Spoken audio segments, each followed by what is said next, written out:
Hi everyone, it's me Crafty, and this is days 8 and 9 of my 100-day challenge, and just still keeping really upbeat and optimistic about everything, and doing a lot of manifestation and whatnot. Everything is going good, and really thankful and happy for that.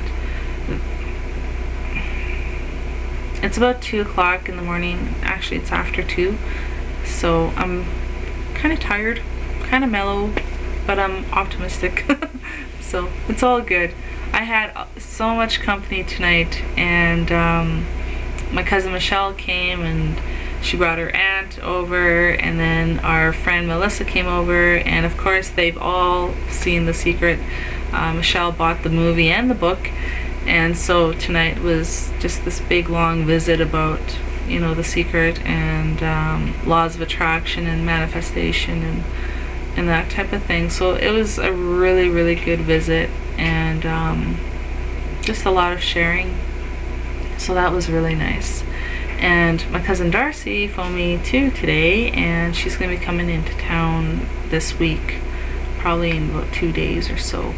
And she's got an interview for a job that she's applying for, and Darcy is the one that had originally told me about The Secret. So I'm thankful for her, and I wish her the best, and thankful that she shared that with me. And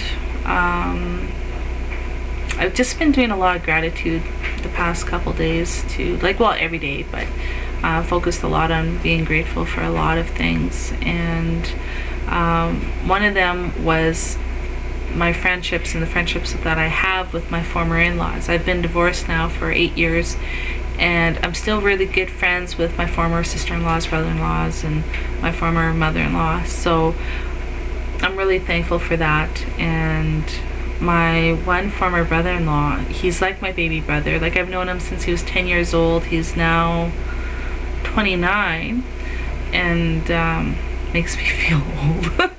You could say you've known them for 19 years. But anyway, he's like my baby brother, and we have this really strong friendship, and he acts like a little baby brother. You know how they bug you and tease you, and they do pranks on you and all. He's still like that, and I love him to bits. So unfortunately, my former mother-in-law, her health isn't doing too good, and she's in the hospital. She's getting up there in age, and she's diabetic, and her kidneys aren't doing too well apparently. So they live out on a reserve here, and she's in a small town hospital right now, and they're thinking of transferring her to the city. So if they do that, he was wondering if he could stay here for about a week, and of course that's not a problem. And then it just made me realize, like, after I finished talking with him, and of course we were joking around later and teasing and whatnot, but how really lucky and thankful I am for the friendship that I still have with my former in-laws. Not many people, when they get divorced, have that kind of friendship. And I've been really blessed and really lucky for that. And it's really important. Like, I mean, I've got 3 kids, and, you know, they're happy, and they know they can see that side of the family anytime, and, you know, and that side of the family is welcome in our home at any time. There's no hard feelings or anything like that. It's not quite that way with my ex-husband, and that's on his side, like with him. But aside for, like, my other in-laws, former in-laws, they've been such wonderful people and really great friends throughout everything, and I'm really thankful for that. It's meant a big deal to my children, and it's pretty neat. I'm pretty lucky that way. So yeah. And what else? On Sunday, I phoned my father, who's Christian, so I phoned to wish him, like, Happy Easter, and he was really grouchy.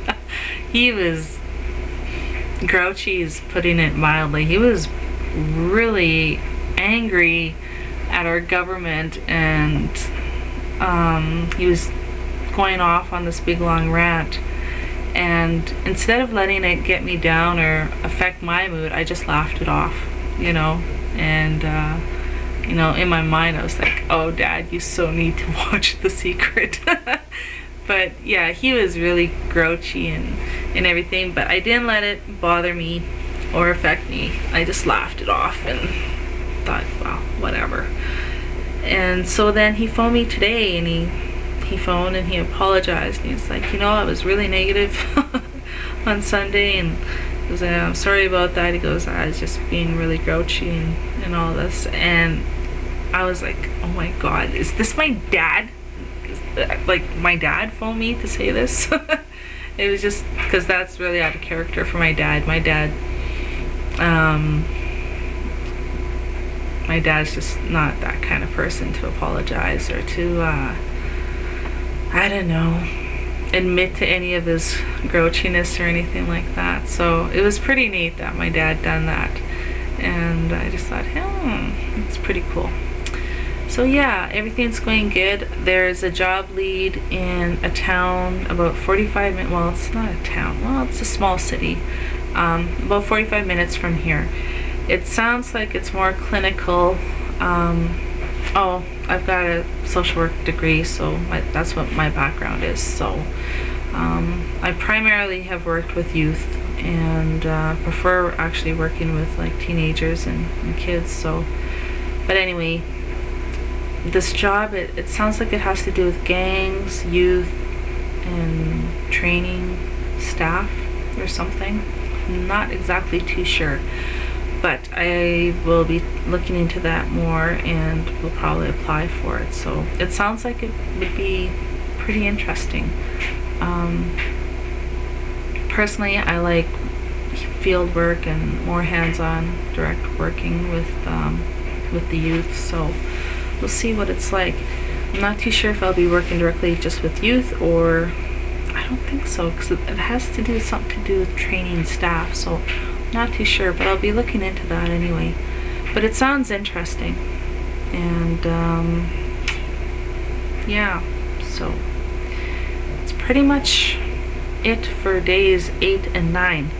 So happy manifesting, everybody. Much love to everybody, and we'll talk to you tomorrow.